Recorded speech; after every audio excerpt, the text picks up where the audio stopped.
네, 민주당의 전방위적인 공세가 거침이 없습니다. 각종 탄핵을 추진하더니 이번에는 대통령 탄핵론에 올라탔습니다. 국회 탄핵 청원을 등에 업고 지도부 회의에서 공개 발언을 하고 있는 그런 상황입니다. 듣고 오겠습니다. 독선과 독단의 일방통행, 불통정치를 고집하는데 대화와 타협이 들어설 자리가 있으리 만무합니다. 혼을 내고 회초리를 들어도 대통령이 요지부동 마이동풍이니 2주도 안 되는 짧은 기간에 100만 명이 탄핵 청원에 동참하는 것입니다.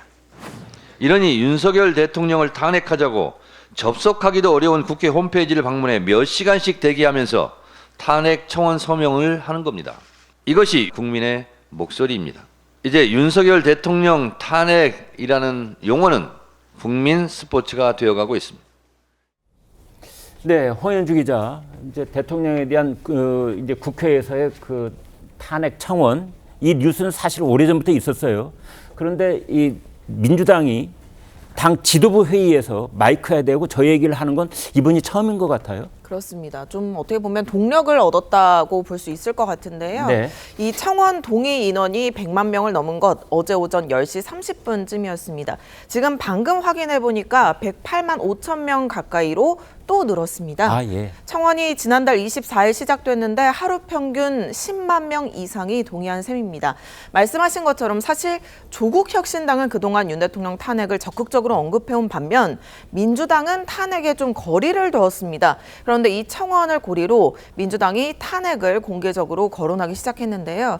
특히 윤 대통령의 이태원 참사 조작 가능성을 언급했다고 주장한 이 김진표 전 국회의장의 회고록 발간도 민주당이 탄핵 주장을 공공연하게 활성화하기 시작한 계기가 됐습니다. 네, 김진표 전 국회의장이 최근에 회고록을 냈죠. 그 회고록의 한 대목 중에 이제 윤석열 전 대통령을 국가 조찬기도회 직후에 뭐 단독으로 이렇게 만날 자리가 있었는데 거기에서 윤 대통령이 이태원 참사가 특정 세력에 의해서 조작됐을 가능성이 있기 때문에 이상민 행안부 장관을 이제 교체를 하면은 그것이 억울한 일이 되지 않겠느냐라는 뉘앙스로 얘기했다는 그런 폭로성 이제 그 회고록 대목이 있는 겁니다. 물론 대통령실에서는 완전히 왜곡된 발언이다 이렇게 이제 부인을 하게 했는데 그것 때문에 이제 대통령 탄핵 그 청원 숫자가 갑자기 폭증을 하기 시작했다 이런 분석이 있습니다. 그런데 이와 관련해서 민주당의 강성 친명계로 분류되는 이제 김용민 의원 말은 보다 더 노골적입니다. 또 한 사람 있죠. 탄핵을 청원한 인물. 국회에서 기자회견을 가졌었는데요. 이어서 듣고 오겠습니다. 당시 박근혜 대통령 지지율이 25% 정도였습니다. 그 무렵 시작됐던 촛불 집회에는 약 5만 명이 참여했습니다. 박근혜 대통령 때보다 17배 이상의 민심이 지금 폭발하고 있습니다. 윤석열 정권에게는 정말 무서운 심판만 남았다라고 경고합니다. 위대한 국민들의 뜻을 받들어 윤석열 탄핵에 더욱 박차를 가하겠습니다. 촛불행동은 앞으로 22대 국회를 구성하고 있는 야당 지도부를 만나 탄핵 청원으로 표출되고 있는 국민들의 강력한 뜻을 전하고 탄핵 시간표를 확정해 나갈 것입니다.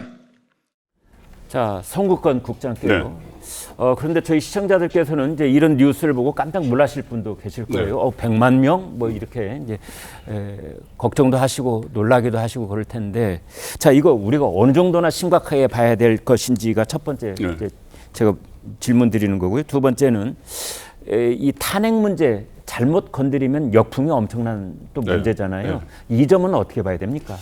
일단 뭐 민심이 폭발할 정도로 우리가 봐야 되는가 네. 그런 이야기를 했죠. 네. 저는 전혀 그렇게 보지 않습니다. 가령 예를 들어서 네. 문재인 정부 때 청와대 그때는 탄핵 청원이 있었어요. 예. 문재인 탄핵 청원이 있었습니다. 네. 그때 동참한 인원이 140만 명이 넘었어요.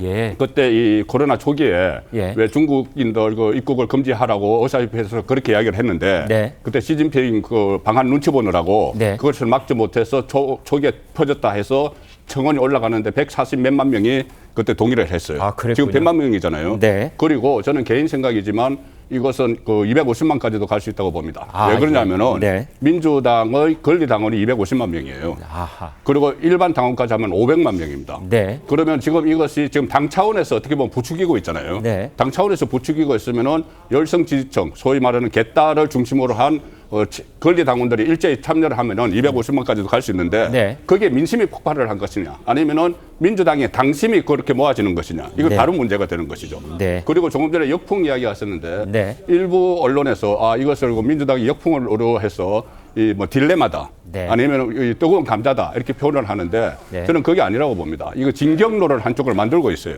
탄핵의 진격로를 네. 탄핵으로 갈 수 있는 그 진입로를 공격 루트를 만들고 루트를 있는 것이다. 만들고 있는 겁니다. 예. 하나 이제 정치권에서 지금 탄핵 이야기가 특검으로 해서 탄핵 자락을 깐다는 말이 있잖아요. 네. 그럼 이제 여론이 뒷받침돼 줘야 되니까는 네. 이것을 가지고 하나의 그 진입로로 만들어서 여론이 이렇게 형성돼 있다. 네. 이것을 나중에 이 정치적으로 탄핵에 돌입할 때 네. 그 하나의 구실로 삼기 위해서 저는 이것을 저수지 같은 걸 만들고 있다고 봅니다. 네. 그래서 처음에는 이 문제에 대해서 가급적 언급을 안 했는데 조금 전에 보시다시피 점차 힘을 실어주고 있는 그 상황이죠. 네. 그 상황이면 이거는 저는 민주당에서는 이렇게 자락을 깐다고 보지만 이게 결국 민심이 호응하는 것은 아니다. 그렇게 봅니다. 네. 이것이 민심은 아니고 현재로서는 민주당의 당심의 일부가 결집하고 있는 현상, 이렇게 이제 분석을 주셨습니다. 그런데 시청자 여러분, 여기서 지금 더불어민주당이 과거에 저희가 볼 수 없었던 새로운 프레임을 하나 가지고 나섰습니다. 그것은요, 이른바 탄핵 조사 그리고 탄핵 청문회, 이런 말 여러분 들어보셨습니까? 지금 검사 4명을 탄핵했다고 하지 않습니까? 탄핵 소추안을 이제 국회에다가 의안과에 이제 접수를 시킨 겁니다. 이게 발의를 했다, 이런 표현을 쓰는 건데요. 그런데 이 안이 법사위에서, 법제사법위원회에서, 그 상임위원회에서 탄핵 대상이 된 검사 4명을 불러다가 조사를 하겠다는 겁니다. 이게 이제 탄핵 조사인 겁니다. 사실상 지금 이제 국민의힘 쪽에서는 인민재판을 하려고 하는 것 아니냐, 국회에서 이런 지금 반발이 나오고 있는 건데, 이번에는요, 대통령을 상대로 한 탄핵 청문회라는 걸 연다는 겁니다. 그 내용을 좀 자세하게 알아보겠습니다. 양 기자님. 네, 사실 지금 탄핵 청문회 다들 이제 시청자님도 처음 듣는 얘기일 텐데요. 네. 이거 실제로 법이나 규칙에 없는 겁니다.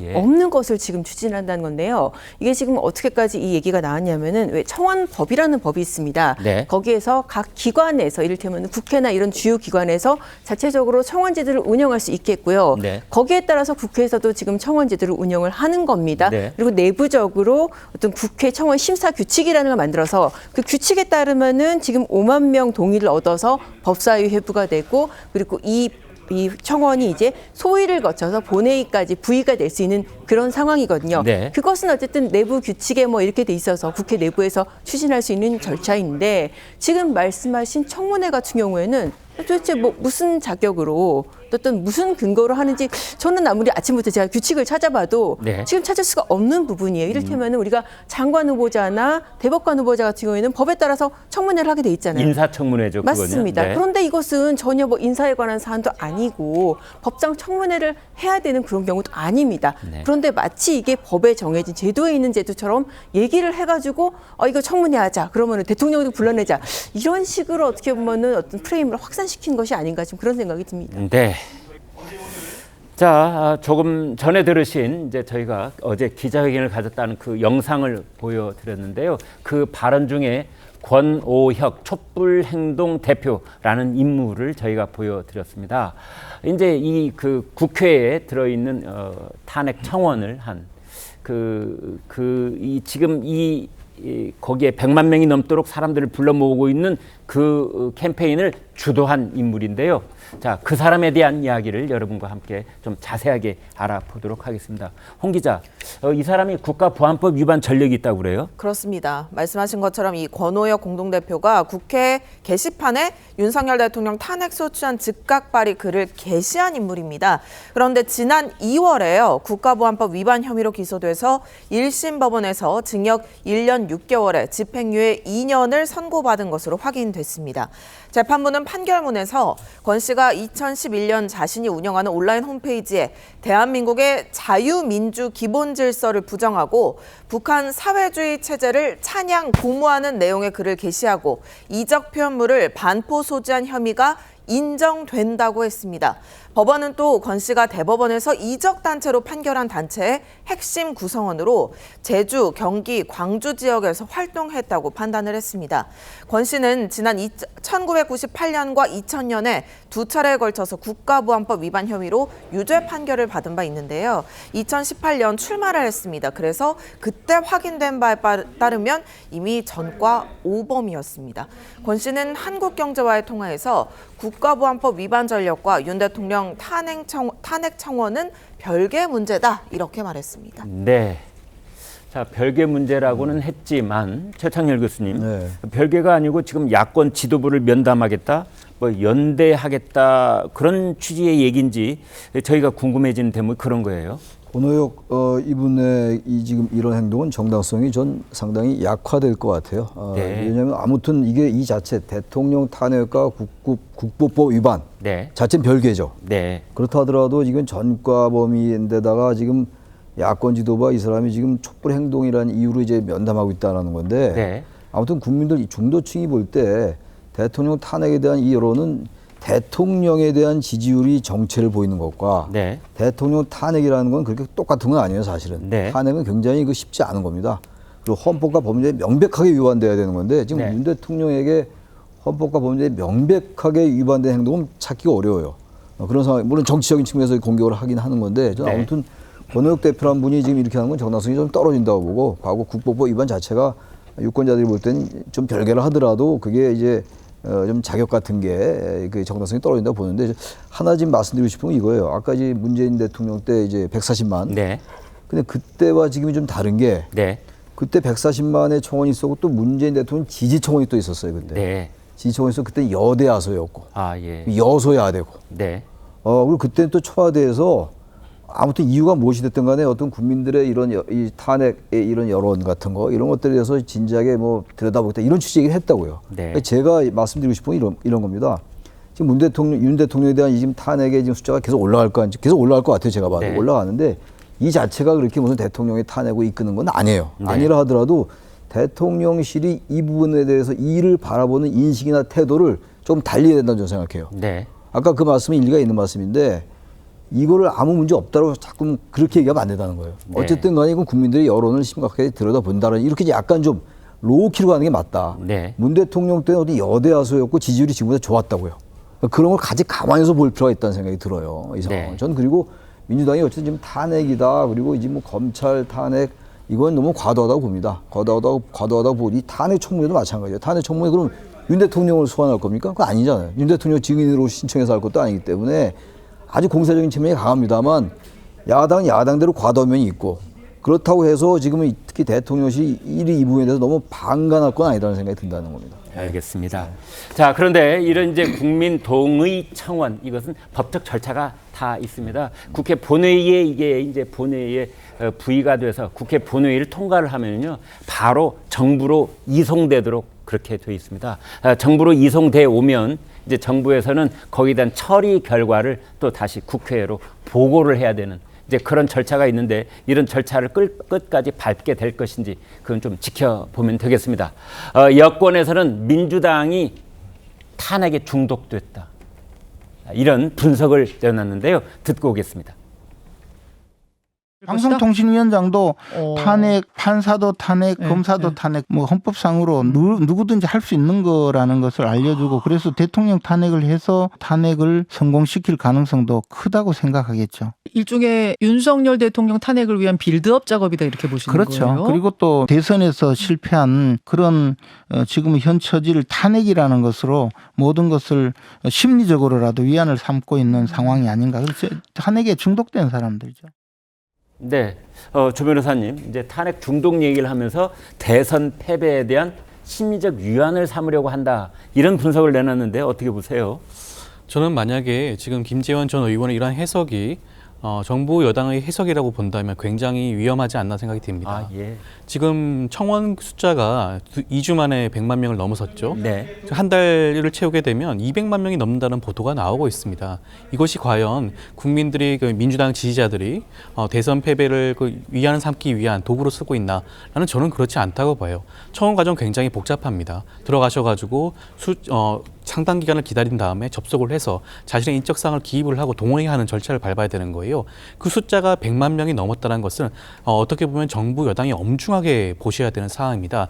대통령실이 이것을 그냥 단순하게 탄핵될 사안이 아니다라고 치부할 게 아니고요. 왜 이렇게 성난 민심이 들끓고 있는지를 살펴봐야겠죠. 지난번 총선에서 분명히 민심이 드러났습니다. 최혜병 사건뿐만 아니라 김건희 여사에 대한 각종 의혹에 대해서도 민심의 판단이 한번 나왔어요. 그럼에도 불구하고 대통령실과 정부 여당이 전혀 변화되지 않는 모습을 보여주고 있으니까 이 청원에 대해서 100만 명이 넘고 아마 200만 명 가까운 사람들이 동의할 수밖에 없는 그런 상황이 아닌가 싶고요. 그렇다 보니 민주당 입장에서는 그런 국민들의 청원에 대해서 가만히 있을 수가 없습니다. 어쩔 수 없이 거기에 대해 대응할 수밖에 없는 것이고요. 그것이 어떻게 보면 탄핵의 길로 갈 수도 있겠지만 물론 이것은 단순히 탄핵으로 간다는 그런 의미보다는 국민의 목소리를 귀 기울여 들어야 한다. 그런 점에서는 아마 정부 여당이 직시해야 되지 않을까 싶습니다. 네. 자, 여기서 시청자 여러분 궁금하시죠? 그러면 최초에 이제 윤석열 대통령에 대한 탄핵 청원을 올린 사람은 어떤 이유를, 어떤 명분을 내세웠을까요? 그 내용을 잠시 송국건 국장께 이제 얘기를 나눠보도록 하겠습니다. 몇 가지나 이유를 적시하고 있나요? 뭐 한 5가지 정도 했는데 뭐 다른 것은 일반적인 대표적으로 이야기고, 뭡니까? 대표적으로 이제 최상병 특검법 이것을 가지고 이제 거부권 행사한 걸 이걸 들었는데 거부권을 행사했으니 탄핵해야 된다. 대통령의 권한이잖아요. 헌법에 보장된 대통령의 권한이에요. 그리고 또 하나 후쿠시마 오염 처리수 그것을 방류하는 것을 그냥 묵인했다. 이거 언제적 이야기입니까? 국민 건강을 해쳤다 예를 들면. 그렇죠. 그런 거죠. 그런데 그게 아무런 그 다 괴담이었다는 게 지금 서서히 드러나고 있는 상황이잖아요. 근데 그걸 그 안에 넣었어요. 그리고 더 중요한 것이 조금 전에 이야기했지만 본인이 국보법 위반자면은 어떻게 보면 친북이나 종북 인식을 갖고 있는 사람이죠. 그런데 그 탄핵 사유 중에 전쟁 위기 조장 이렇게 됐습니다. 한미 동맹을 통해서 예를 들면 그렇죠. 전쟁 위기를 조장한다. 한미 동맹이야 우리가 완전 그 국가를 지키기 위해서 하는 건데 그거를 전쟁 위기 국가 지키는 건 대통령의 그 의무와제 책임이에요. 근데 그걸 한다고 해서 전쟁 위기 조장해서 그것을 탄핵 사유에 넣었기 때문에 그리고 이 촛불 행동이라는 이 사람이 대표로 있는 단체가 계속 탄핵을 외치는 그 단체입니다. 그리고 민주당의 일부 의원들이 그 집회 참석을 하기도 했어요. 그래서 저는 이것이 이 탄핵을 청원한 사람부터 그다음에 탄핵이 전개되는 과정, 이 민주당이 여기서 개입을 하는 그런 흔적이 보이는 것이고, 그다음에 이 탄핵을 해야 된다는 사유를 든 것들이 전혀 이 탄핵 그 헌법이나 법률을 위반한 그게 해당되지 않기 때문에 정치적 목적이 저거는 있다고 보는 것이고, 조금 전에 계속 총선 민심을 이야기를 해서 그 총선 민심이 탄핵 민심으로 이어질 수 있다는 취지의 말씀을 하셨는데, 저는 총선 민심이 변했다고 생각합니다. 총선 이후에 지금 한 3개월 가까이 지나면서 그 다수당의 행포로 저렇게 뭐 특검을 하고 탄핵을 하고 국회를 파행시키고 이런 모습들, 그다음에 그 이후에 드러난 이재명 대표에 대한 새로운 사법 위기 사실들, 이런 걸로 저는 총선 민심이 변했다고 봐요. 그래서 물론 뭐 일부는 남아 있겠지만은, 그런데 그 총선 민심이 그대로 탄핵 민심으로 간다? 거기는 저는 동의할 수가 없고, 다만 좀 전에 말씀하신 대로 민주당의 당심도 민심은 민심이죠. 대통령 입장에서. 그거는 제가 눈여겨봐야 용산에서도 눈여겨봐야 되지만, 이걸 가지고 마치 뭐 민심이 뭐 동요가 일어나서 국정이 흔들리는 것처럼 이렇게 하는 건 정치적 목적에 따른 것이죠. 네. 아무튼 이제 방금 전에 조 변호사께서 이제 국민의힘 쪽을 향해서 탄핵 청원이 100만을 넘어갔다는 것에 대해서 그냥 아무렇지도 않은 것처럼 그렇게 넘어갈 게 아니라 분명한 경각심을 가져야 되는 것이 아니냐, 이런 지적을 주셨고, 또 여기에 대해 이제 송국건 국장께서는 그러나 지금 지난 4월 10일경의 그 총선 당시의 민심과 지금의 민심은 많이 상황이 바뀌고 있다는 점 또한 지적을 하지 않을 수 없다는 말씀을 이어주셨습니다. 문재인 전 대통령 임기 중에도 청와대 게시판에 탄핵 청원이 올라왔다는 말씀 저희가 지금 이어가고 있는데, 그 당시에 140만이었다는 거 저희가 이미 말씀을 드렸잖아요. 그런데 이제 민주당의 태도가 사실은 저희가 관심을 갖는 대목입니다. 그때와 지금은 어떻게 우리가 봐야 되는 건지 양 기자님. 네, 그렇습니다. 그 당시 그 청원 상황을 제가 조금 상세히 설명을 드리자면은 그 시기가 2020년 3월입니다. 네. 이 청원이 처음에 시작이 된 게 당시에 그 울산 선거 개입 사건, 네. 그 사건으로 대통령실의 선거 개입 의혹이 불거지면서 당시에 미래통합당이 이제 이 청원을 시작을 한 거였거든요. 네. 근데 거기에다가 아까 국장님께서 말씀하신 코로나 확산이라든지 또 부동산 폭등이 엄청나지 않습니까? 네. 그런 부분까지 겹치면서 140만이 넘었던 겁니다. 더군다나 지금과는 달리 그때는 여대 야소의 상황이었거든요. 그 상황에서도 어떻게 보면 집권 여당을 향한 그런 그 원망의 목소리가 높았다는 징표인데 그때 당시에 더불어민주당 어떻게 대응을 했냐면은 이거 도를 넘었다. 뭐 그런 식으로 하고 그리고 또 어떻게 대응을 했냐면 2020년 3월 그러니까 총선을 앞둔 상황인데 그때 이렇게 얘기를 했어요. 이거 우리 잘못하면 탄핵당하니까 비례위성정당 만들어야 된다. 그러면서 더불어시민당 출범시키고 그렇게 했었거든요. 네. 그러니까 그때는 어떻게 보면 수치상으로 140만이니까 지금의 100만보다 더 많은 상황인데도 이거를 엄중하게 받아들이고 우리가 반성합니다. 그런 메시지 대신에 뭐 도를 넘었다고 하고 위성정당 만들고 지금하고는 굉장히 어떻게 보면은 위치가 바뀐 상태에서 사뭇 다른 태도로 보여준다는 생각이 듭니다. 네. 아무튼 뭐 더 큰 문제 중에 하나는 불과 몇 년 전까지만 해도 이 탄핵이라는 두 글자는 정말 매우 조심스럽고 민감한 그래서 입에 올리기가 매우 망설여지는 그런 단어 중에 하나였는데 지금은 뭐 자고 일어나면 탄핵입니다. 탄핵 발언에 관한 특별법이라도 만들어서 근거 없는 탄핵 발언을 하면은 뭐 엄히 중벌에 처한다. 뭐 이런 법 누가 발의 안 하는지요. 그런 생각이 들 정도입니다.